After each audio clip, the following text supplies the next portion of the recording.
అందరికీ నమస్కారం అండి. ఈరోజు మనం కిమ్స్ హాస్పిటల్లో శీలానగర్లో ఉన్నాము. భారత చైతన్య యువజన పార్టీ అధ్యక్షుల వారు ఆదేశాల మేరకు ఈరోజు ఉదయం స్టీల్ ప్లాంట్ దగ్గరికి వెళ్ళడం జరిగింది. ఎక్కడైతే బ్లాస్ట్ అయిందో అక్కడ కూడా వెళ్ళడం జరిగింది. కొన్ని డిమాండ్స్ కూడా పెట్టడం జరిగింది. ఈరోజు ఇక్కడ 3 పేషెంట్లు ఉన్నారు.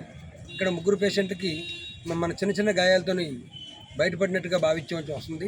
ఎందుకంటే ఒక వారం 10 రోజుల్లో డిశ్చార్జ్ అవుతారు. వాళ్ళకి పెద్ద ఇంజూరీస్ ఏమీ లేవు కాబట్టి కొత్త కాళ్ళు చేతులు కాలిపోయినాయి. అలాగే కొంతమంది బీప్ కాలిపోయింది, కొంతమందికి మెడ కాలిపోయింది. ఈ పరిస్థితిలో ఉన్నారు కాబట్టి వాళ్ళకి వారం 10 రోజుల్లో కోరుకుంటారని ఒక భరోసా డాక్టర్ గారు చెప్పడం కూడా జరిగింది. అలాగే వాళ్ళకి ఎవరికైతే హాస్పిటల్లో ఉన్నారో వాళ్ళకి ఖచ్చితంగా మేము నష్టపరిహారం కూడా ఇవ్వాలి, వాళ్ళకి మొత్తం పూర్తిగా ట్రీట్మెంట్ ఇవ్వాలని డిమాండ్ చేశాము.